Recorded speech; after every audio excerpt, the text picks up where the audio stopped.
Assalamualaikum warahmatullahi wabarakatuh. Waalaikumsalam warahmatullahi wabarakatuh. Alhamdulillahirabbil alamin wassalatu wassalamu ala asyrofil anbiya'i wal mursalin wa ala alihi wa sahbihi ajmain. Yang saya hormati Guru Metodologi Penelitian Bapak Rizaman dan teman-teman sekalian yang saya banggakan. Sebelumnya boleh berdiri dulu. Masih banyak yang ngantuk.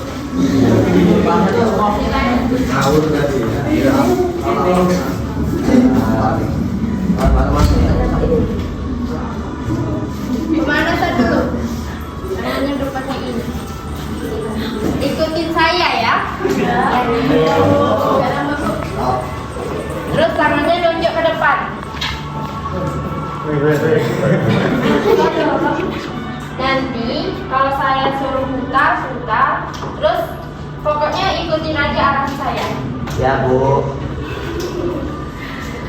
Putar seperti jam-jam.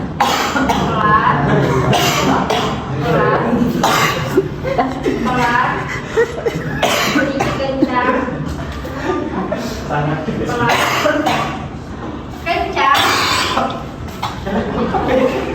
Pegang hidung pesek kalian. Lagi. Putar. Kencang. Yang kencang. Pegang kaki kalian. Ayo ya. Kuping.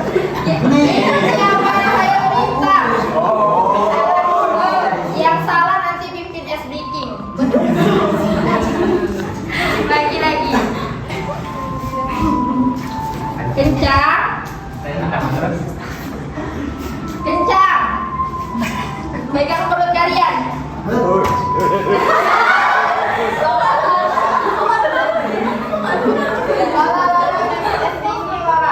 Biar kawan-kawan tidak ngantuk. Iya.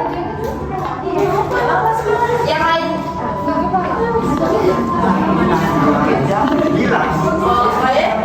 Karena ibu menyuruh saya untuk memimpin SPG, jadi ingat kata kunci ya.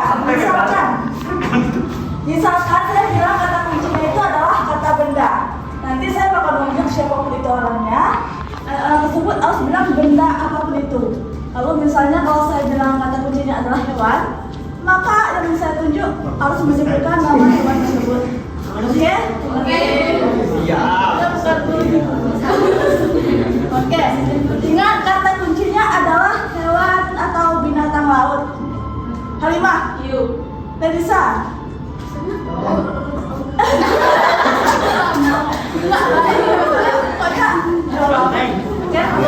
Tetap kata kuncinya tetap sama, hewan atau binatang laut.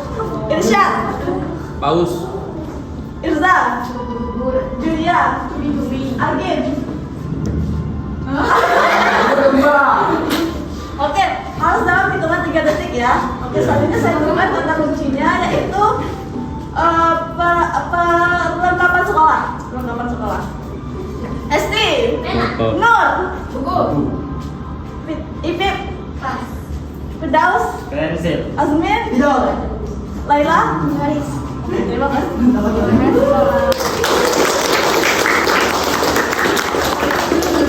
Silakan duduk kembali. Main deh kau. Baiklah teman-teman, pada hari ini saya akan menjelaskan yaitu tentang langkah-langkah penelitian. Bisa dipusatkan tadi. Slide. Full slide.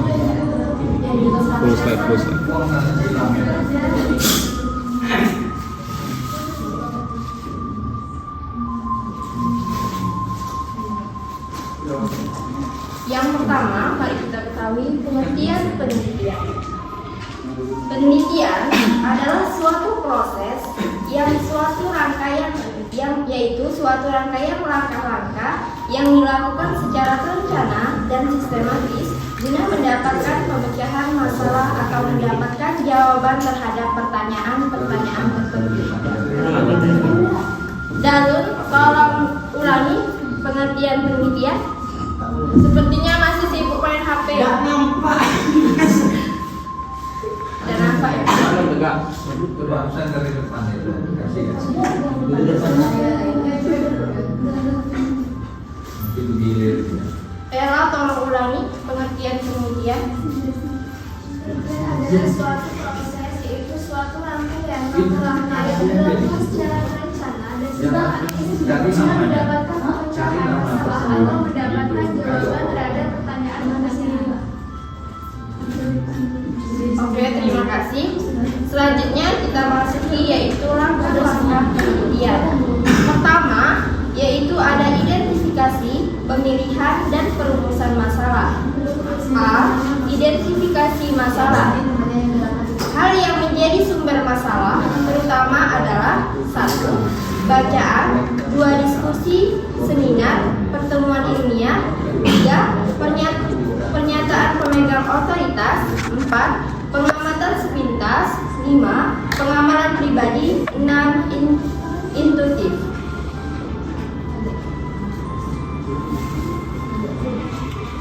Yang B yaitu identifikasi masalah. Setelah masalah diidentifikasi, belum merupakan jaminan bahwa masalah tersebut layak dan sesuai untuk diteliti. Biasanya, dalam usaha mengidentifikasi atau menemukan masalah penelitian, diketemukan terlebih dahulu satu masalah. Pertimbangan itu pun dari dua arah antara lain. Pertama, pertimbangan dari arah masalahnya. Dari sudut objektif ini, pertimbangan akan dibuat atas dasar sejauh mana penelitian mengenai masalah yang bersangkutan itu akan memberikan sumbangan kepada pengembangan teori dalam bidang yang bersangkutan dengan dasar teoritis penelitiannya dan pemecahan masalah-masalah praktis. Yang kedua, yaitu pertimbangan dari arah calon peneliti. Dari segi subjektif, yaitu pertimbangan dari arah calon peneliti. Manageability itu terutama dilihat dari 5 segi, yaitu pertama, biaya yang tersedia, 2 waktu yang dapat digunakan, 3 alat dan perlengkapan yang tersedia, 4 bekal kemampuan teoritis, 5 penguasaan metode yang diperlukan. Yang C yaitu perumusan masalah. Tidak ada aturan umum mengenai cara merumuskan masalah itu, namun dapat disarankan hal-hal berikut. Pertama, masalah hendaklah dirumuskan dalam bentuk kalimat tanya. 2, rumusan itu hendaklah padat dan jelas. 3, rumusan itu hendaklah memberi petunjuk tentang mungkinnya mengumpulkan data guna menjawab pertanyaan-pertanyaan yang terkandung dalam rumusan itu. Langkah yang kedua yaitu penelaahan kepustakaan. Secara garis besar, sumber bacaan itu dapat dibedakan menjadi 2 kelompok, yaitu sumber acuan umum dan sumber acuan khusus. Yang ketiga, perumusan hipotesis.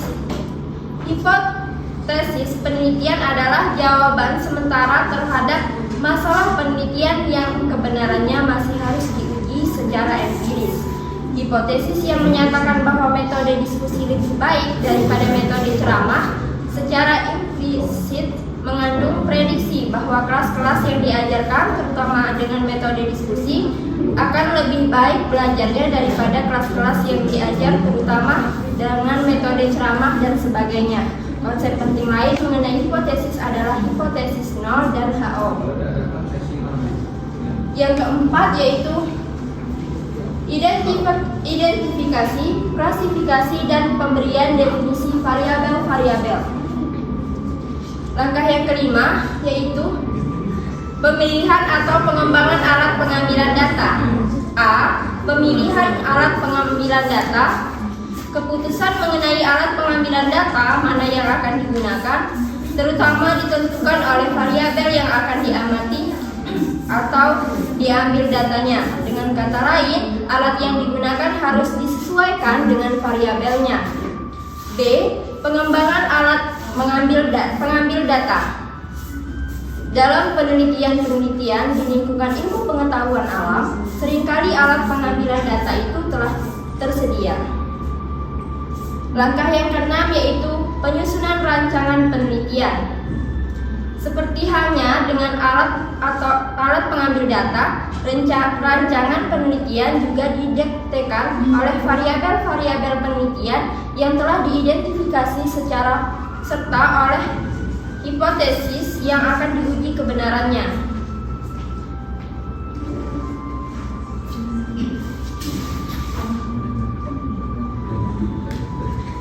Langkah yang ketujuh yaitu penentuan sampel. Ada 4 parameter yang biasa dianggap menentukan representativeness sesuatu sampel, yaitu 1. Variabilitas populasi.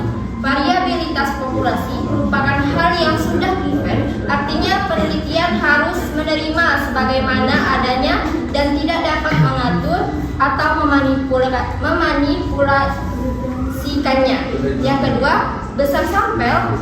Makin besar sampel yang diambil, akan makin tinggi taraf representativeness sampelnya. Yang ketiga, teknik penentuan sampel. Makin tinggi dalam penentuan sampel, akan makin tinggilah tingkat representatif sampelnya. Yang keempat yaitu kecermatan memasukkan ciri-ciri populasi. Makin lengkap ciri-ciri populasi yang dimasukkan ke dalam sampel, akan makin tinggi tingkat representatif sampel. Yang kedelapan yaitu pengumpulan data. Bisa dibaca teman-teman sekalian, saya haus.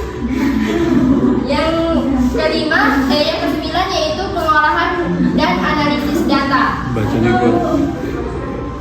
Data yang dikumpul lalu diolah. Pertama-tama data itu diseleksi atas dasar reliabilitas dan validitasnya.